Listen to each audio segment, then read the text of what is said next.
በሁላችንም ልብ ውስጥ ያለች የማትረሷ አውደ ዓመት ሲመጣ የሁሉም ቤት አድማቂ ድምፀ መረዋ ዘፈኖቿ ቢደመጡ የማይሰለቹ ዛሬም ድረስ አይረሴ ዘፈኖቿ ቀልብን ይስባሉ።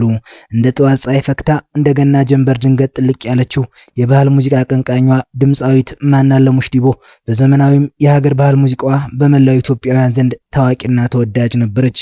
ብዙዎቻችን የምንወዳት ጠይሟ ድምፀ መረዋ አሳ በለው በለውን እየተሽከረከረች እየዞረች ስትዘፍን ከሙዚቃዋ ትውስታ ማህደራችን በጉልህ አሻራ ታትማ የምናገኛት ተወዳጇ ማናለሙሽ ዲቦን ልናስታውሳችሁ ወደን።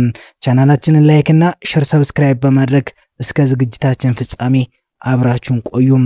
ማናለሙሽ ዲቦ ባህላዊና ዘመናዊ ሙዚቃ ስራዎችን በተለየ መድረክ ላይ ስትሰራ ላያት ለሰማት አድናቆቱን የሚገልጽበት የማሞካሻ ቃላት ያጥረው ይሆናል እንጂ ሊተችበት የሚሞክር አንደበት የነበረው የሙዚቃ ባለሙያም ሆነ አፍቃሪ ይኖራል ብዬ አልገምትም ሲሉ ብዙዎች ይመሰክሩላታል። አቤል ወርቁ ዘኮተቤ እንዲህ ገልጻታል። ማናለሙሽ ዲቦ ከአባይ ከጊዮን ከጣና ወንዝ ዳር የበቀለች የጥበብ አክራም አለላ ጌጥ ነች። ከጎጃም ምድር ከጣና ሰማይ ስር ከዲማ ጊዮርጊስ ከሰባቱ ዋርካ ምድር ከቅኔው ደጃፍ ከአቡነ ቲፍሎስ ቀዬ ከፍቅር እስከ መቃብር ትልም ከጉድ ኳሳዎች ጉድፍ ከታላቁ ደራሲ እትብት ከተቀበረበት ምድር ገነቷ ካልወለድም መጽሐፍ ደራሲ ከሊቁ አቤ ጉበኛ መንደር የአሁኑ የጣና በለስ የኃይል ማመንጫ ካለበት አቸፈር ከምትባል አካባቢ የበቀለች እንቁ ድምፃዊት ማናለሙሽ ዲቦ ጎጃም ጋራ ሸንተረሩ ጫካውና ዱሩ መልክዓ ምድሩ ዝፈኑ ዝፈኑ ቅኔ ተቀኙ እያለ የሚጋብስ የከያንያን የጠቢባን ምሳግ ነውና ማናለሙሽ ዲቦን ማብቀሉ ምንም ሊገርም አይችልም። ካሳ በለው በለው እስከ ደማምሰው ዝናር ክልዋሰው ካሸበል ገዳዬ እስከ የውየው መላ አልፈልግም ፍቅር እኔ ካንተ ሌላ ድፍረት ጀግንነቱ መላ ቢያሳጣቸው ዘር መቁጠር ጀመሩ ከበላይ ነው ብለው ሞቅ ሞቅ አለብኝ ደመቀ መንደሩ ጎጃም ያለ መሰል ከነበላይ ዘሩ እያለች አባይ ገመገሙን ጎጃም ወንዛ ወንዙን ፈጣሪ መልክዓ ምድሩን ሲሰራ ለጎጃም ማርላቱን ተቀይታበታለች። የዘመን መለወጫ ገና፣ ጥምቀት፣ ፋሲካው፣ አረፋ፣ መውሊዱ በዓላት በመጣ ቁጥር በየሬዲዮ ጣቢያው በቴሌቪዥን መስኮቱ በዓሉን የምታደምቅልን ጤና ለሰጠው ሰው እድሜውን ላደለው አውደ ዓመት ደስታ ነው፣ አውደ ዓመት ጸጋ ነው።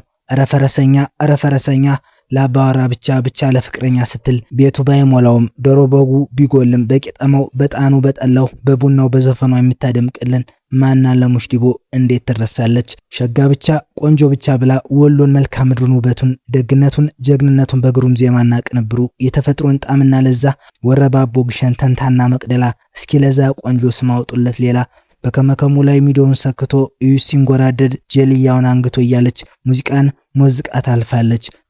ተውበሉት ካላጡ ካልተቸገሩ የሚያሳዝን ሆድ የሚያባባ ሀገርን ወገንን የሚያስናፍቅ ካላጡ ካልተቸገሩ መኖር ማን ይጠላል በአገሩ። ከቴዎድሮስ ሀገር ከምኒልክ ሀገር ከተፈሪ ሀገር ከራሳሊ ሀገር ከሼክ ሁሴን ሀገር ከአባ ጅፋር ሀገር ከዮሐንስ ሀገር ከጆቲ ወርቅ ሀገር ከአሚሮች ሀገር ከንጉስ ጦና ሀገር ካሊሚራ ሀገር ካላጡ ካልተቸገሩ መኖር ማን ይጠላል በአገሩ። አንገቱን ቢደፋ ሌት ተቀን ቢለፋ ሀገር አለ ወገን አለው አትንኩብኝ እያለች አዝና እንባ ባይኖቿ እያፈሰሰች አንጎራጉራ ስደትን መገፋትን መበደልን በዜማ የማይረሳ ስሯ አኖራልናለች።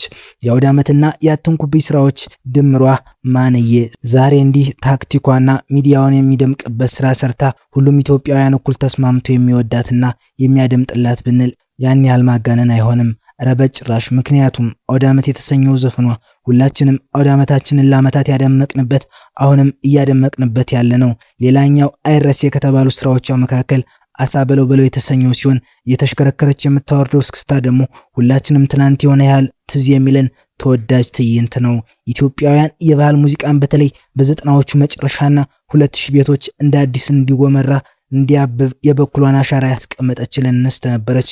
ቆላ ነው ደጋ ነው ተጉለቴ ሸንኮሬ እንዴት ነው ምንጃሬ ያረሳል በማረሻ ይተኩሳል ባልቢን አልያም ባይጄ አስረከብኩት ልቤን ሲያረስ ፈንቅሎ ነው አዝመራው አይነጥፍም መንዝ የተናገረው ቃሉ አይታጠፍም አሆ በል አሆ አኮረፈ መሰል እዩት ያንን መንዜ ገለል በል ነው ቃሉ የተቆጥ እያለች ሸዋ ወንዛ ወንዙን ካድባር ገዳማቱን ከአባይ ገባር ወንዝ ጀማ ካድባይ ሞፈር ውሃን አንኮበት ተጉለት ቡልጋን ይፋት ወንዝ መራቤቴን ባህሉን ወጉን አስቀርታልናለች።